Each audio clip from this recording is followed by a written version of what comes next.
My name is Roland Pick and I'm the Media and Communications Executive with Phillip Island Nature Parks.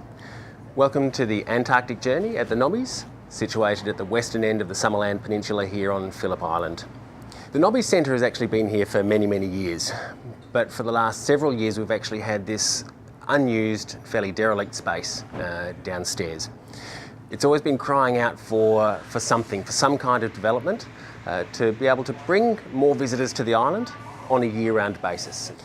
We were certainly of the opinion that digital was the way that we had to go. Being an internal space and obviously with the proliferation of digital media worldwide, it just seemed like a completely perfect fit to use the space for a digital and what we hoped would be an immersive experience.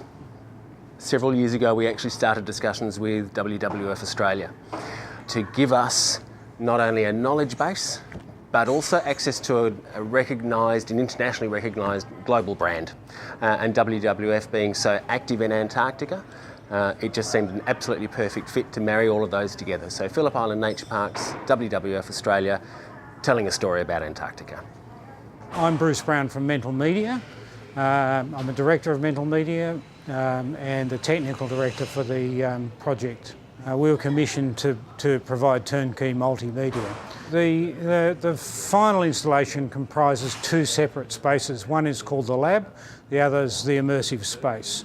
The lab is an interactive space which basically explores both physical interactives and digital interactives, which explores various aspects of the Antarctic.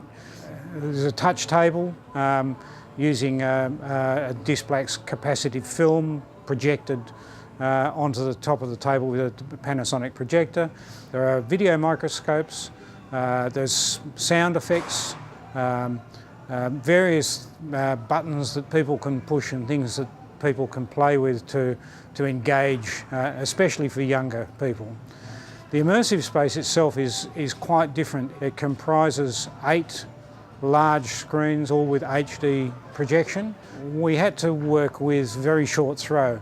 Most of the screens are very big, 6 metres. Some of the screens are smaller. Where we've got a smaller screen, we've used a smaller projector.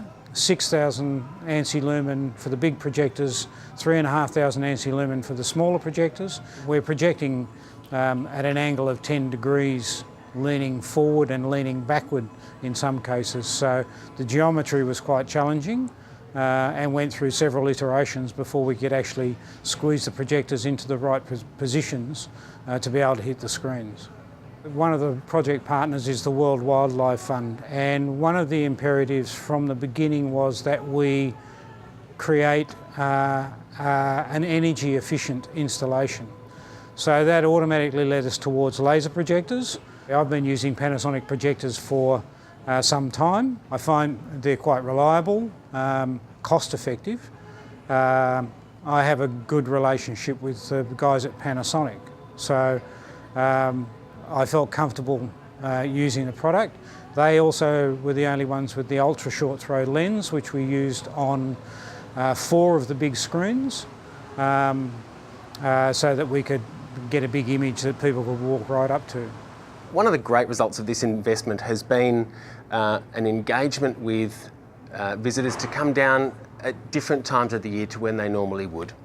Phillip Island is a fairly seasonal destination, as a holiday destination, and what this has done is it has actually given people an extra reason to come to the island off-season, in the middle of winter if you want to, because it's all inside, and it's given people another reason to come here. And it's just a wonderful opportunity to be able to keep sending that message and tell that story, that conservation through education, and the difference that we as individuals can actually make.